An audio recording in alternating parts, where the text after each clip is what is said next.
Assalamu alaikum wa rahmatullahi wa barakatuhu. Every reminder benefits a believer. So हमने बहुत बार सुना है कि शैतान जो होता है, जाहिर सी बात है शैतान का काम है हमें गुनाह की दावत देना एंड वो वसवसा हमारे अंदर पैदा करना, जो नफ्स होती है फिर हमें उस चीज़ को करने पे एक तरीके से अगर आपका कंट्रोल नहीं है तो वो हम उसमें आगे बढ़ जाते हैं. अब नफ्स क्या होती है? नफ्स इज़ योर डिज़ायर.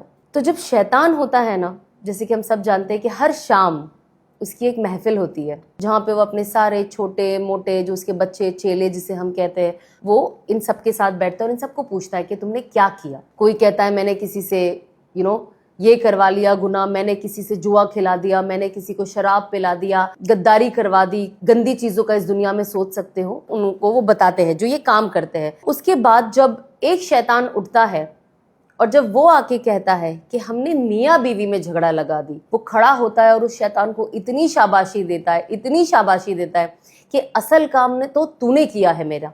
क्योंकि बाकी जो गुनाह होते हैं ना वो अपनी ज़ात से होते हैं, इंसान खुद करता है, अल्लाह से तौबा कर लेता है, चीज़ें करेक्ट हो जाती है. बट जहाँ मियाँ बीवी का झगड़ा हो जाता है वहाँ नस्लें ख़राब हो जाती है. अब देखिए जब मियाँ बीवी का झगड़ा होता है, जब अनफॉर्चुनेटली लोग अलहदा हो जाते हैं, सेपरेट हो जाते हैं, फिर वो बच्चा यहाँ से वहाँ एक तरीके से टॉसी होता है. अब उसे समझ में नहीं आता है कि उसे करना क्या है एंड वो एक चाइल्डहुड ट्रॉमा से जो गुजरता है. उसके अलावा भी जो दो फैमिलीज़, क्योंकि शादी दो फैमिलीज़ भी कहीं ना कहीं जुड़ती है ना, वो फैमिलीज़ में कितनी टेंशन्स क्रिएट करती है. तो ये जो होता है ना, जो मियाँ बीवी का मसला होता है वो नस्लें ख़राब कर देता है, वो बच्चे ख़राब कर देता है, बच्चा ट्रॉमा में होता है एंड दैट डिस्ट्रॉयज़ योर ईमान एंड योर मेंटल स्टेबिलिटी. तो उसमें ज़्यादा खुश होता है.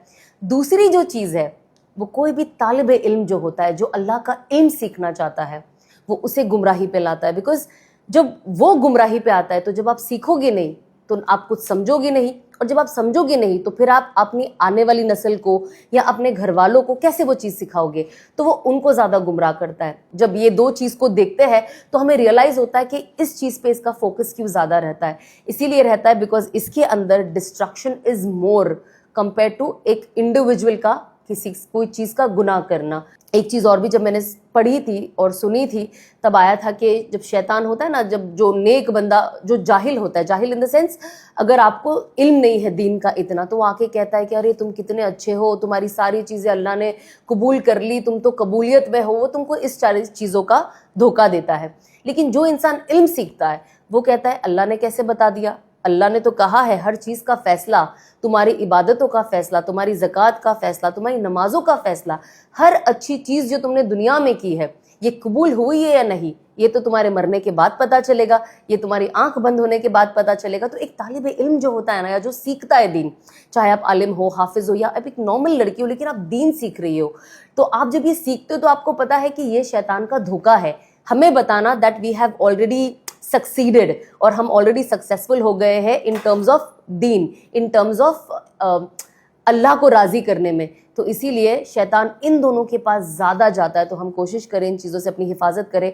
एंड आप में जो भी है, छोटा मोटा भी जो भी हमने स्टार्ट भी किया है दीन सीखना, तो भी हम तालिब इल्म में काउंट होते हैं. एनीबडी हु इज़ लर्निंग ये इस कैटेगरी में आता है और हम सब लर्न कर रहे हैं. क्या चीज़ एक्सेप्ट हुई है, क्या चीज़ नहीं हुई है, ये हमको मरने के बाद कब्र में पता चलेगा और रोज़े महशर के दिन पता चलेगा. अल्लाह हम सब की इबादतों को, हमारे जो हम काम करते हैं अल्लाह को राज़ी करने के लिए, अल्लाह उसे हमारे हक़ में कबूल करे और इसका बदला हमें दुनिया आखिरत में दे. अस्सलाम वालेकुम.